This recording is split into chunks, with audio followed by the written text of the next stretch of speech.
2 children among bodies discovered in the Shakahola graves linked to controversial preacher Paul Mackenzie. These are very heartening. It is something which is affecting emotionally, that the innocent children can be forced to death. In what human rights bodies say is a massacre. Now we are condemning this act yenye imefanyika hapa.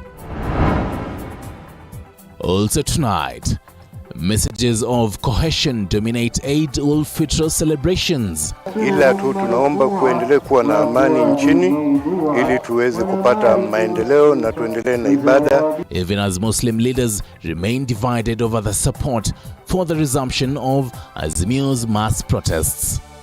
Maneno yalizungumza na Baba Raila Odinga, sisi tunakubali naye na tutashiriki kwenye hizo maandamano.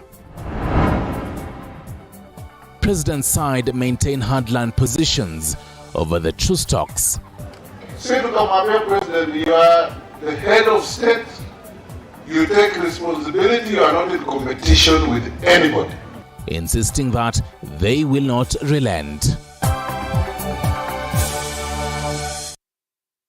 Catherine Simelo is on the sign language interpretation. I'm your journalist Stanley Nyurungita. Good evening once more and welcome to the bulletin. I'll be with you in the next 1 hour. Now, following the end of the holy month of Ramadan marked by Muslims across the world, Muslim leaders across the country took the opportunity in giving their clarion call to the nation over issues affecting the country, including the high cost of living and the political instability. Gilbert Nalua begins the bulletin tonight.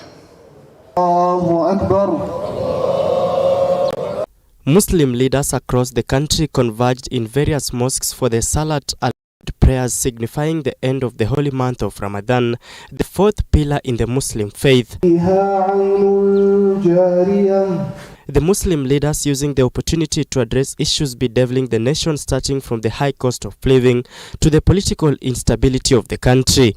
Tunajua Kenya kuna shida, kuna watu wanafanya maandamano, kuna watu wanafanya fujo. Lakini sisi hatutaki fujo Kenya. Tunataka Kenya iwe mahali pa utulivu, tunataka iwe mahali pa amani, tunataka kila mtu atulie na watu waombe Mwenyezi Mungu Subhanahu wa Ta'ala, Mwenyezi Mungu atubariki zaidi.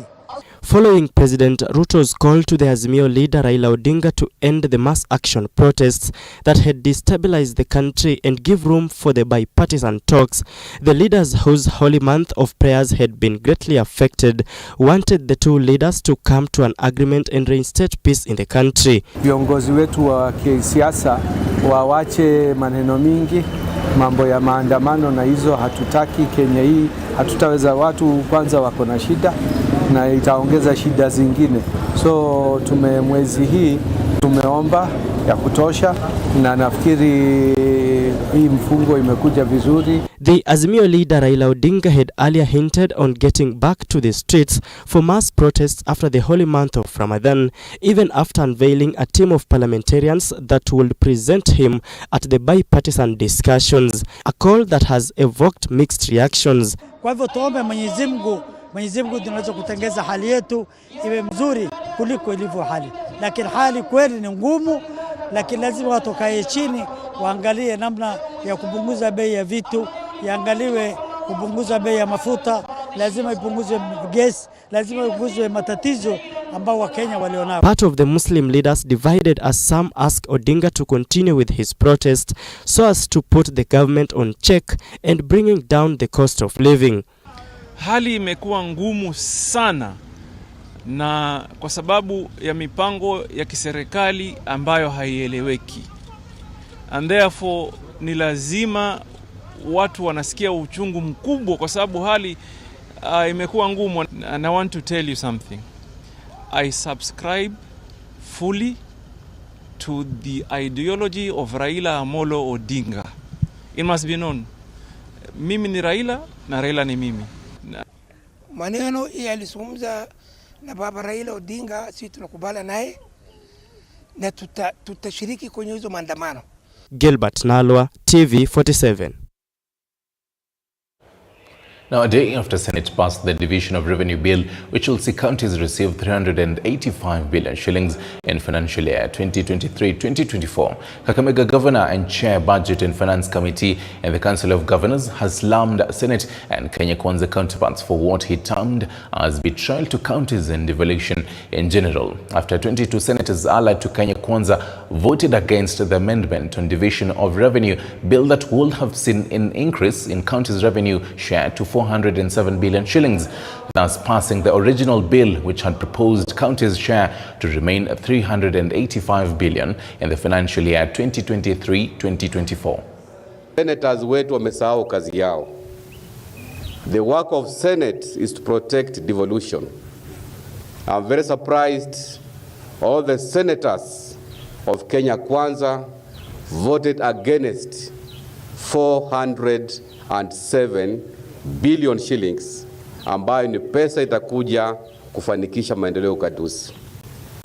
I want to tell you, senators, it is a shame that you have forgotten your responsibility kama senators.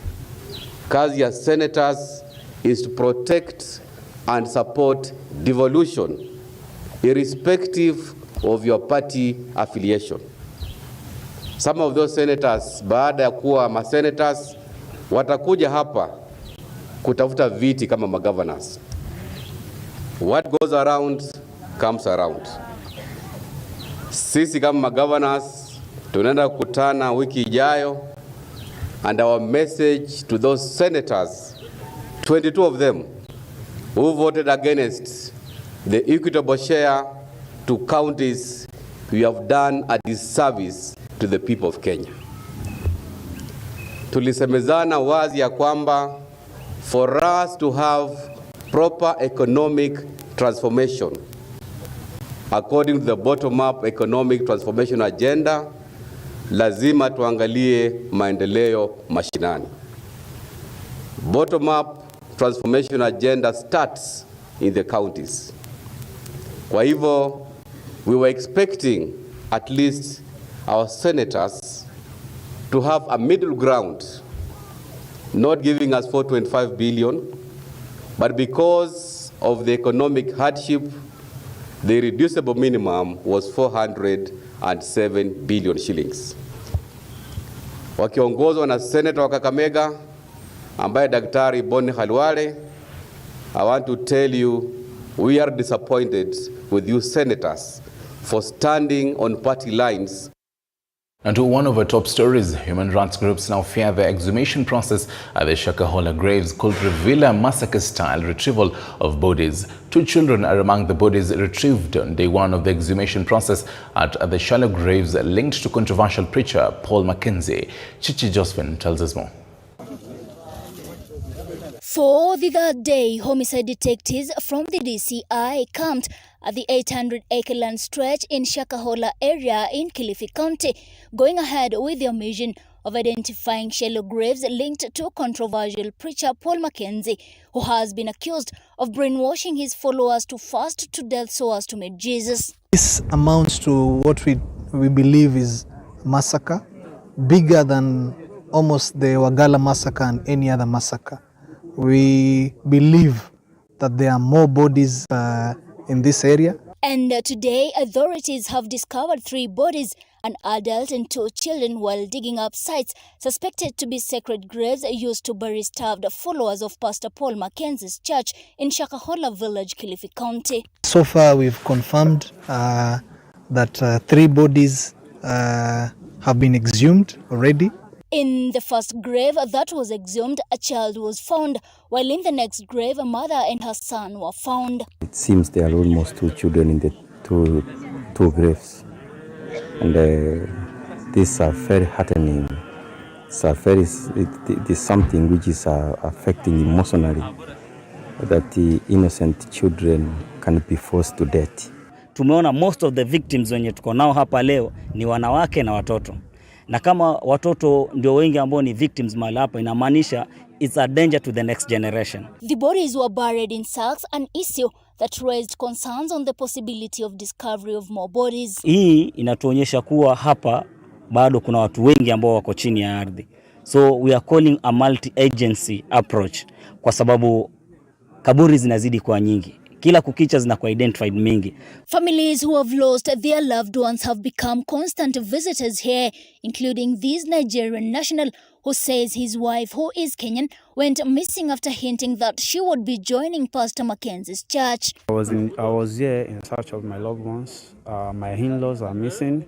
My wife, dad, and their mom, they're all our siblings. He has been here since Monday without any success. The day we came here, we rescued about around 18 people. We even some people buried alive, which we are managed to rescue them. But with the hope we are going to find our loved ones is what is making us come here every day. The officials have also found 26 other graves, while the number of graves identified at the moment adds up to 58. Kile tuna suspect na kile tumeona, there are more other graves, more shallow graves ambazo zimesportiwa hapa na DCI, about 58 shallow graves. The exhumation process is still ongoing under the leadership of Director Martin Nyaguto, accompanied by various police forces. The 3 were found after digging up 2 mapped sites out of a total of 32, meaning the forensic team has 29 grave sites to go before completing its mission. This also means that the number of bodies of suspected victims of starvation will likely go up. So, preferably labda kunaweza kupatikana zaidi ya watu 100. The controversial pastor is detained alongside Robert Kahendi Katana, Alfred Sena, Sanga Stephen Muye, Gideon Bethi Kioko, Joseph Kenga Mbogoli, and Stephen Ominde Lwangu pending completion of investigations by police. His case will be up for mention on May 2nd. Chichi Josephine, TV47. Elsewhere, politicians allied to the Kenya Kwanza coalition have torn down their hardline positions on the bipartisan talks, calling for an open and honest dialogue. Speaker of the National Assembly, Moses Wetangula, has pledged to midwife the talks until contentious issues between Kenya Kwanza and Azimio are ironed out.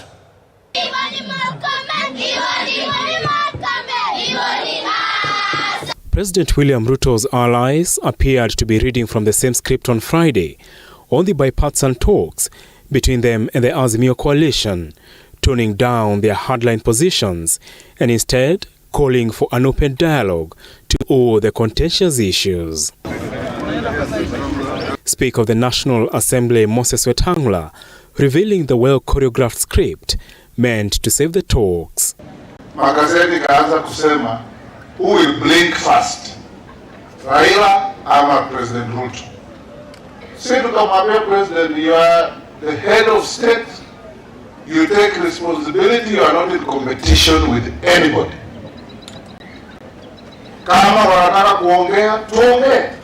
Questions, however, still abound on some of Azimio's demands, like opening of the servers, a key dilemma in the talks that was left to President William Ruto and Azimio leader Raila Odinga. Kama hiyo server William Ruto ako nayo, inamaanisha basi hiyo server Uhuru alikuwa nayo. Na kama yeye alikuwa na Uhuru wakati hiyo kura ilikuwa inapikwa, kwa nini aliwachilia server yenye Uhuru alikuwa nayo? Kama rais ndio anakuanga na server, kwa nini aliwachilia siku hiyo server wasifungue na Uhuru kabla Ruto hajachaguliwa? Hii mambo ya kuongea tumekubali kuongea. Na ile kamati yetu tumetuma pale, tumewapatia nguvu. Vile rais wetu alisema, wakae chini wasikiza. Waongee about anything. Majority Leader in the National Assembly, Kimani Ichung'wah, signaling the direction the bipartisan talks will take next week when the two sides meet. Don't blackmail the country with violence and anarchy. Allow us to engage issues that are of concern to the people of Kenya. And we have said we are ready. We want to listen to them. Even the servers they are asking us to open, we have asked them bring the issue on the table. Don't shout it in rallies. On Thursday, the bipartisan team prevailed upon politicians to watch their utterances on the bipartisan talks, not to jeopardize the process. It's now a wait and watch to see if the approach will quench Azimio's fire of resuming the mass protests after the end of the holy month of Ramadan. Apul Kamau, TV47. To the health desk now, and the Kenya Medical Practitioners and Dentists Union has threatened to call for health workers strike in the next 30 days if the county government does not fulfill the 2017-2021 CBA, which approved better terms for the country's health workers. Led by the Secretary General, Dr. Davji Atela, the medics say the county has rubbished the demands of health workers and has even gone ahead to violate the terms of service. This comes as the medics strike in the counties of Vihiga, Kisumu, Nyamira and Bomet enters day 3. We have realized that this is the county that has consultants that are being paid as trainees or as interns. And this is the county that has a very big shortage of healthcare workers, and particularly for doctors. This is the county that has resorted to casualize doctors to the point that they're paying them daily wages. And in this regard, those who have worked from the month of January, now in April, the 14 doctors that are engaging have not seen anything like wages. They have not seen their salaries. So we have resolved here in this meeting that we are giving a warning to the county government of Kakamega that there's a right framework to engage doctors. And doctors should be engaged in the right term as per the Public Service Commission's manual, not in the casual terms where they can just come in and work but not get paid. We are also saying that the CBA needs to be implemented by having the doctors promoted to the right job groups and the doctors employed to offer services. And this warning that we are saying here is for the county to take action, that if we come back again to have a meeting with doctors that found these things not implemented, then we will not have any other options but to call an action for this county. The county should not contravene the Labor Relations Act. The county should not contravene the right of workers to be promoted, the right of workers to work in an environment that is supported with the equipments and the reagents that they need to do their work. So that is been the discussion with doctors here today, and therefore we have put the county on notice to sort out the issues of the 14 doctors that put on locum and put them in the right terms as all doctors. We have asked them to put medical cover for the doctors who are engaged here on contractual terms so that they can be in the right terms. We are asking the county to employ the doctors. We are asking the county to promote the doctors. These are demands that we have, that if they're not done in the next 30 days, we'll come back to the county to have a discussion and now take the next step on the same. Meanwhile, Deputy President Rigathi Gachagua yet again held a consultative meeting with members of county assemblies drawn from 5 counties in a Mount Kenya region as part of efforts to find an ending solution to the growing menace of drug abuse. Gachagua has called upon MCAs to come up with laws that will tighten the measures on drug and substance abuse, as Paul Kirubi now tells us.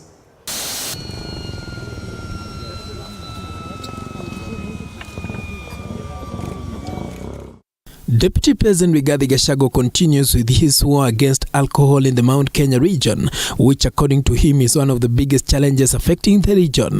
The country's second in command yet again called 240 members of county assemblies from 5 counties in the region in a bid to rally them to unite in the fight against the alcohol and drug abuse menace pitting the region.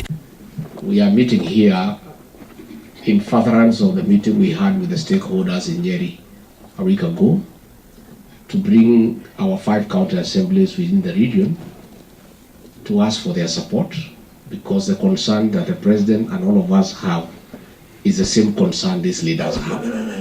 And we are really discussing with them on how we can make uniform laws across the 5 counties to come up with very stringent rules and regulations to regulate the sale of alcohol, the issues of drugs, and indeed to come up with very stringent penalties to act as a deterrent to this sector.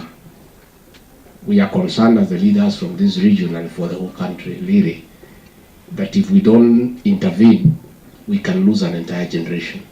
According to Gachagua, statistics from NACADA, alcohol abuse is at 14% in the region. And we are really discussing with them on how we can make uniform laws across the 5 counties to come up with very stringent rules and regulations to regulate the sale of alcohol, the issues of drugs, and indeed to come up with very stringent penalties to act as a deterrent to this sector.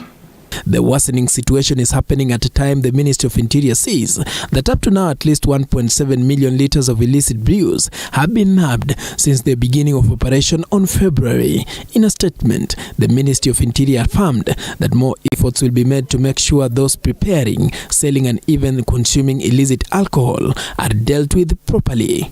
Meanwhile, police in Naivasha have nabbed thousands of alcohol in bottles believed to be fake alcohol belonging to different companies. This is the largest truck carrying alcohol to be witnessed in the region since the 2014 operation that was ordered by former President Uhuru Kenyatta.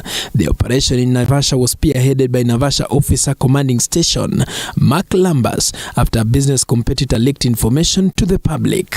Police Commander in Nakuru is set to give a brief on Tuesday on why illegal drug abuse is becoming a booming business in Nakuru County and what measures will be taken in future. Paul Kirobi, TV47.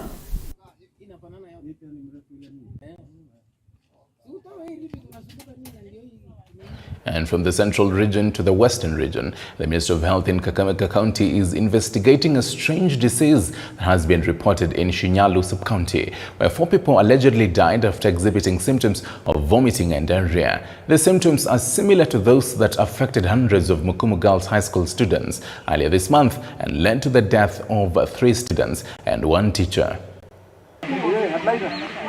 A state of panic and fear has engulfed residents of Vikunga and Lukose villages in Shinyalu sub-county, Kakamega County, following an outbreak of a strange disease. This is after 4 deaths were reported. Those affected allegedly died after suffering from bouts of diarrhea and vomiting. Tumefahamiwa na ugonjwa. Na ule ugonjwa ambao sisi hatujui. Kwa hivyo tunaomba serikali itusaidie madaktari wa mchini watutembelee ili tuchue ni kitu gani kinafanyika katika hii sublocation yetu. What is more surprising is that all the victims are said to have died shortly after exhibiting the symptoms. Ni ugonjwa ambao unakonjeka tu, unaanza tu saa hii kufika jioni wewe umeenda. Sasa tumezika watu wawili, tutakana tuzike watu wawili. Kuna mzee, kuna kijana pale chini kwa lami. Hata kusalamia mtu tunaokopa. Hata kukula kwa matanga tunaokopa. Sijui ni nini naendelea. Serikali yetu ya Kakamega watusaidie ili tusipoteze watu wetu ovyo. Roger Silodanga's father is one of the 4 who are said to have died after experiencing the same situation. Mwanzo tulishinda tu naye vizuri Sunday. Alishinda kama analimako, akafika saa 7 akaenda huko Haeka, akarudi, akaanza kujunako majani. Tukafika chakula jioni tukalala, kufika saa 3 akaanza kusema tu tumbo inaniuma. Kama tu ni kuhara na utaiumi umekulako nini? Akasema asichakula kitumbaya. Ikafika asubuhi tukampeleka hosi. Kama anapata nenda tu kuhara, kwa sasa nguvu zimeisha. Kufika kitu kama nini sasa? Saa 11 ndio tunasikia hatana mse amehaka. Tulitoka huko na Kamazi kama iko vizuri, akafika hapa akaanza tena kuendesha. Kutapika ilifunga. Akaendesha tu mpaka asubuhi. Saa 11 ndio aliwaka. Public health officers from Kakamega County have visited the area and took samples for testing to determine the source of the disease. Kijiji yetu ya Vikunga, watu wamekonjeka wengi kuhara na kutapika. Wengine wamekufa na wengine bado wako hai. Wameenda hospitali wengi. The residents who are now living in fear want the government to intervene and solve the puzzle of the mysterious disease. Nini mbaya bwana? Tunakufa kama umbo bwana.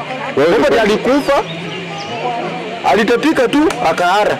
Pamoja sisi sote tulete usafi. Hata mkienda zaidi kwa mto mtaona tu vile mto iko. Sio mto ya kukunywa na watu, sio mto ya binadamu. Mto imechafuka, hii homo imechafuka, hata hii ndoko iko hapa imechafuka. Hata ukienda mkubicho yote imechafuka. Na watu wanakunywa. Kwa hivyo maisha ya watu iko hatarini hapa. This comes less than a month after a similar incident was reported at Sacred Heart Mukumu Girls High School, where hundreds were admitted while 3 students and a teacher succumbed to the unknown disease. Na hata kama daktari alikuwa huku juzi kuja kupima watu, hawajaambia watu ni ugonjwa gani ambao watu wanakonjeka. Sasa tumezika watu wawili, tutakana tuzike watu wawili. Violet Auma, TV47, Kakamega. And still on the health desk, Siaya County has for the first time reported a significant decline in HIV prevalence in the latest statistics reported in the last 5 years among the adolescent population. Elizabeth Atienina reports on the decline in HIV cases in the county of Siaya. Recent statistics say there are 1.4 million people living with HIV in Kenya, with the younger population accounting for 61% of HIV infections.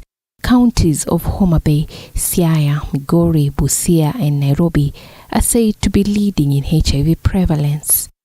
But there lies a ray of hope in the fight against HIV and AIDS after Siaya County reported an 84% decline in HIV infections. That reduction represents 84% compared to the national reduction rate, which was only 72.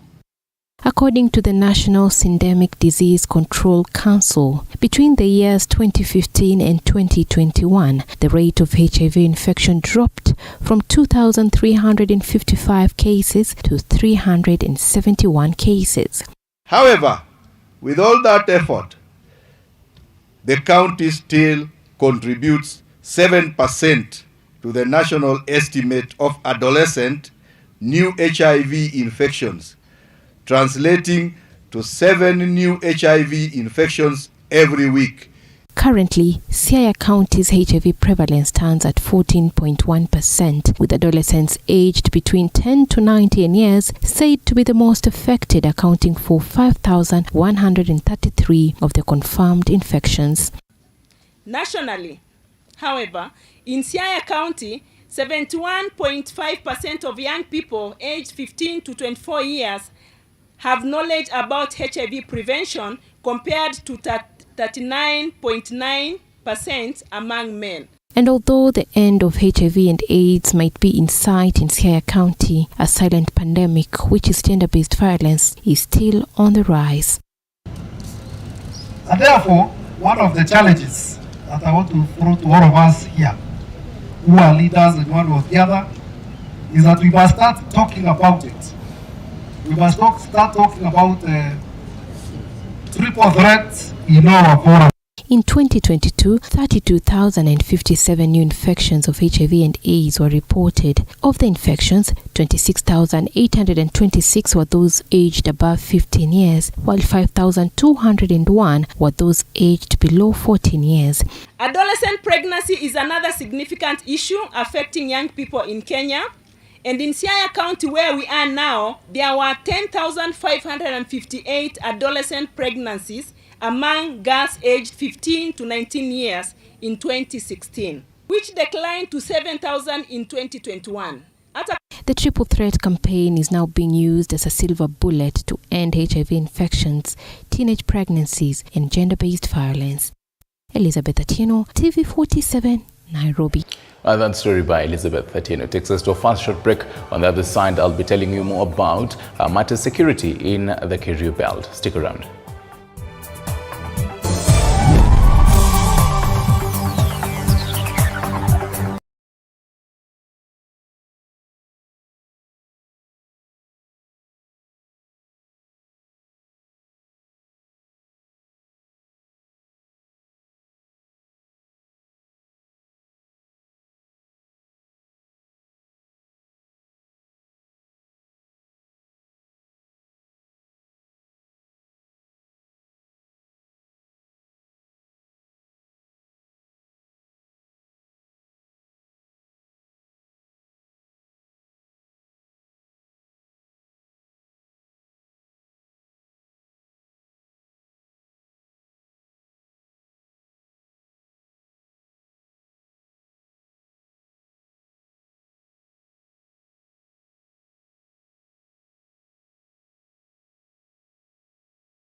Right, some 32 minutes past the top of that. Thank you for sticking around. Now, locals and leaders in West Pokot County have lamented over the inaccessible roads and lack of network connectivity in the volatile areas of the county, a situation that has hampered the joint security operation to flush out bandits. Take a look.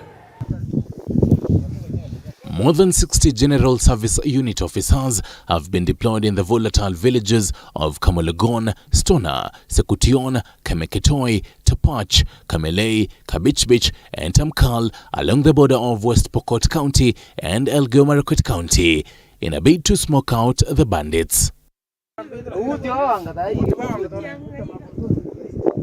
This comes just days after suspected bandits killed 2 children from Kapushini school and made away with hundreds of livestock at Kamologon area. Sasa hii area tunataka mchumbe akuje atusaidie. Network tena. Hakuna network area hii. Network ni mbaya. Ukikaa sasa kwa nyumba yako watu wanaenda usiku. Lakini usipopikiwa ati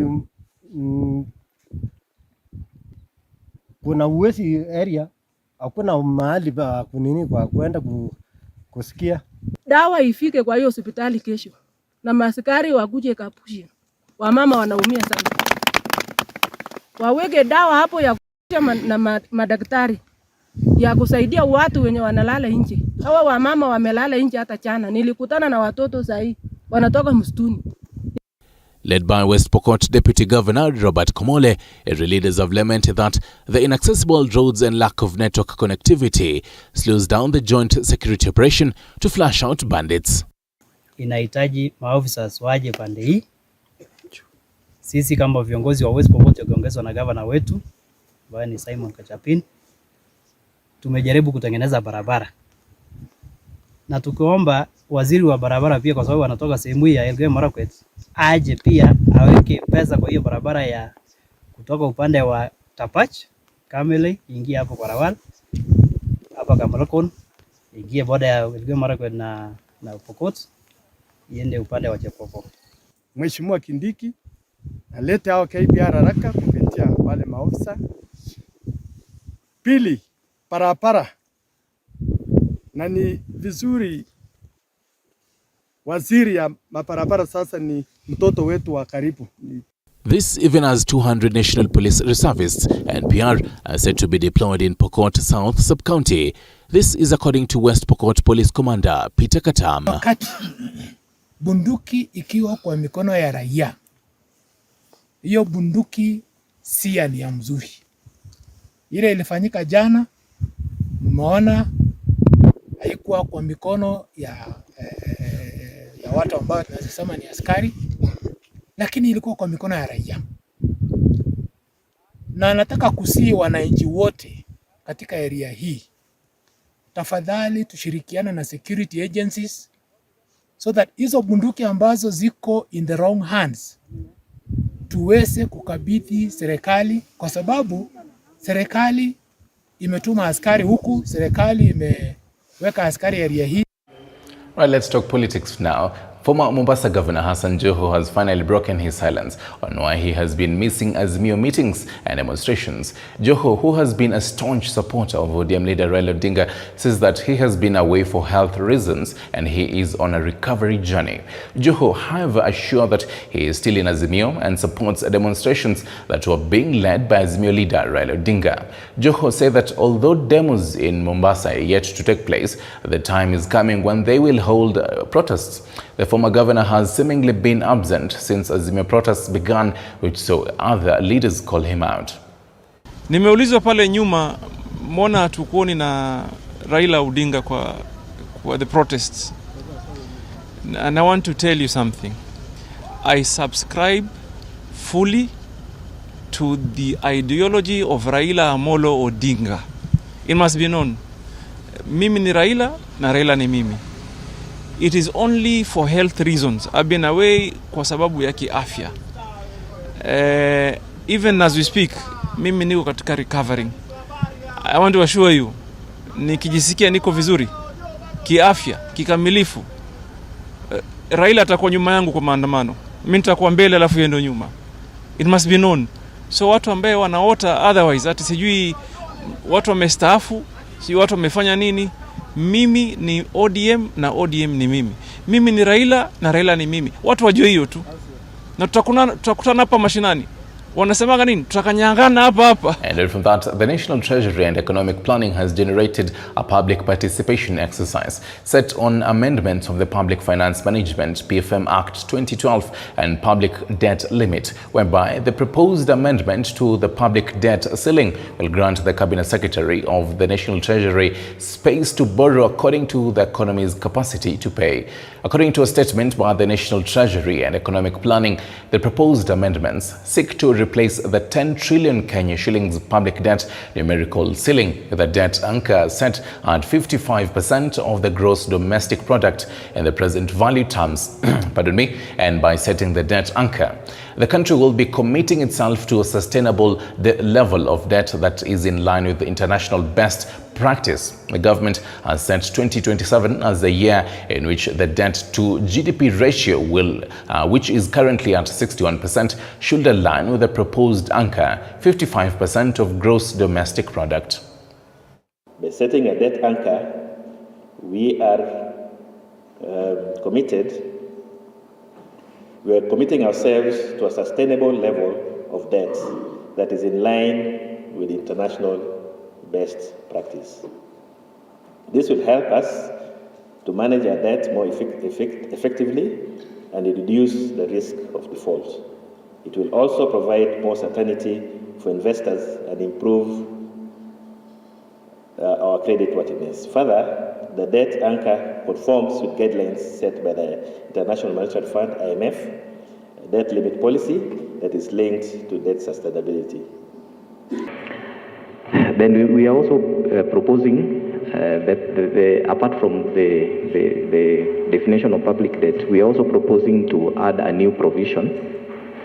And the new provision is under the functions of Public Debt Management Office.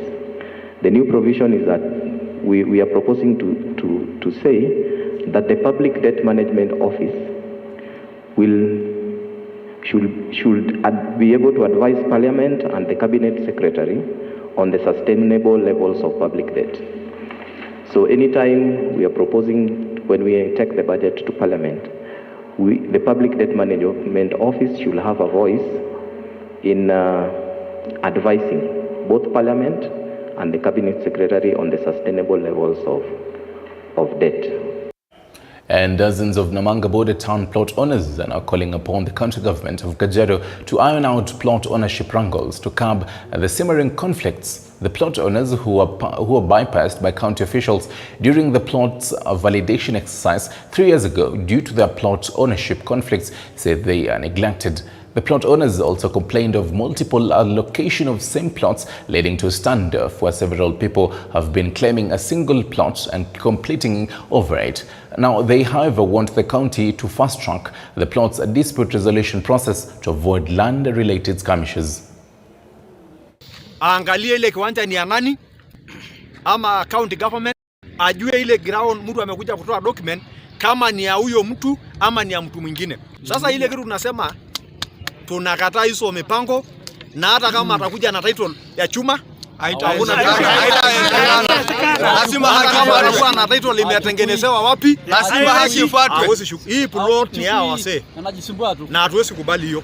Kwa hivyo tunataka tuombe county yetu, maana tunaheshimu, waangalie hiyo mpango, aingililie na afate haki, maana najua haki ikifatwa hawa watu watapata haki yao. Tunataka haki simame, maana hiyo tumekataa kuwekelea pande na kujua mwingine. Na hiyo hatuwezi kubali, maana hatutaki kuja kukosana watu wa Namanga, tunakaa miaka mingi na amani. Kwa hiyo tunataka haki, na maana haki ndio muhuri, maana ifuatwe haki.